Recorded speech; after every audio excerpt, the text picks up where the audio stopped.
Assalamu alaikum. Good morning. My name is Raja Salim Akhtar. Welcome in this new video.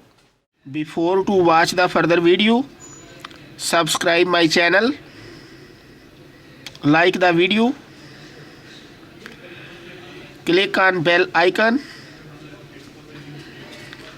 share the videos. Resultant of several concurrent forces. First we study the resultant of two concurrent forces and direction of the resultant of the two concurrent forces.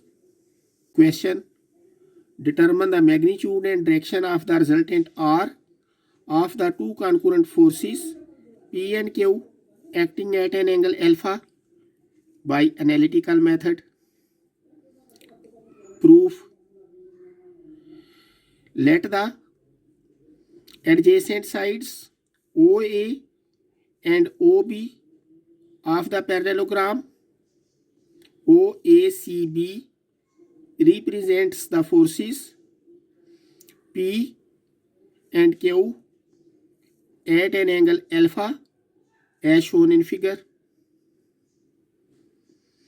Here the magnitudes of the forces P and Q are not equal.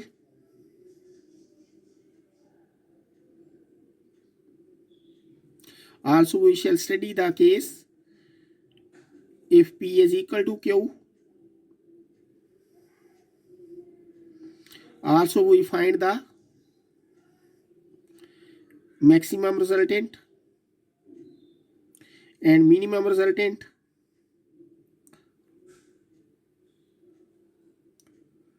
Also we shall study the case if beta is taken on this side. Also we shall study the case if the concurrent forces P and Q acting at right angle at 90 degree. Then by the parallelogram law of forces, the resultant R is given as R is equal to P plus Q, equation 1. This implies R vector dot R vector is equal to P vector plus Q vector dot P vector plus Q vector. Note it.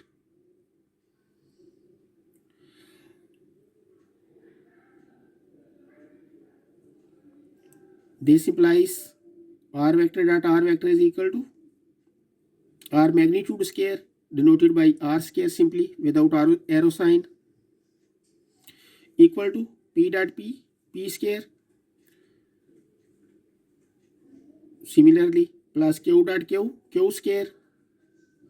P dot Q plus Q dot P equal to 2P dot Q, because in vectors scalar product is commutative. This implies R square is equal to P square plus Q square plus 2PQ cos alpha. P dot Q between angle is alpha.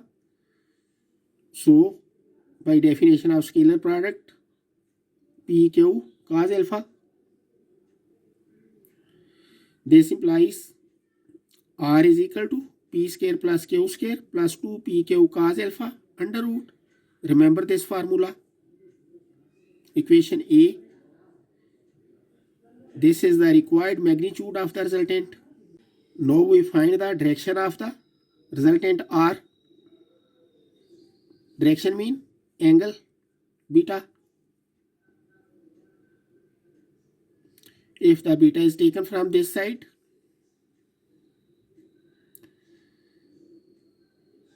then also we shall find the formula for to find the direction of the resultant R. Now let beta be the angle between P and R. To determine the direction of R, consider P cross R magnitude over P dot R. It can be written as equal to P vector cross R vector is equal to P plus Q. Similarly, our P vector dot P plus Q. Note it and remember this technique. P vector cross R vector magnitude equal to PR sin beta. P dot R is equal to PR cos beta. According to vector analysis, equal to, it can be written as P cross P plus P cross Q magnitude over P dot P plus P dot Q. This implies sin beta or cos beta tangent beta equal to P vector cross P vector, zero vector as in vector analysis. Cross product of the same vectors is 0 plus P cross Q magnitude over P dot P square plus scalar product of the two vectors P and Q, PQ cos alpha.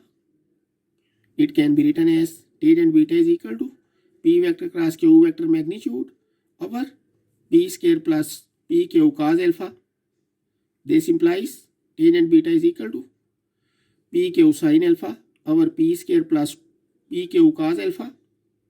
It can be written as beta is equal to tangent inverse Q sin alpha over P plus cos alpha.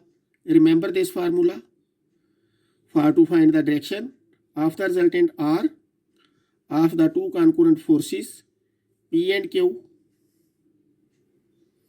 If beta is the angle between Q and R, then this formula becomes as beta is equal to tangent inverse P sin alpha over Q plus P cos alpha. That is interchange Q and P here in the formula. Deductions first. If P is equal to Q, this is the magnitude of P, this is the magnitude of force Q, then A and B gives magnitude of the resultant R is equal to 2P cos alpha over 2. After simplification, from equation A, you can obtain and beta is equal to alpha over 2. After simplification, you can obtain it when we put here P will be cancelled, sin alpha over 1 plus cos alpha, and after simplification, resultant R will be maximum when the values of cos alpha is maximum. Cos alpha has maximum value 1, so alpha is equal to 0. Here the P and Q forces when act at an angle 0. So from equation A, putting cos alpha is equal to 1, we have R maximum is equal to P plus Q. Similarly, minimum resultant is equal to P minus Q when cos alpha is equal to minus 1, that is alpha is equal to pi. Fourth, when the forces P and Q act at right angle, pi over 2. Then from equation A and B, we get R is equal to P square plus Q square under root.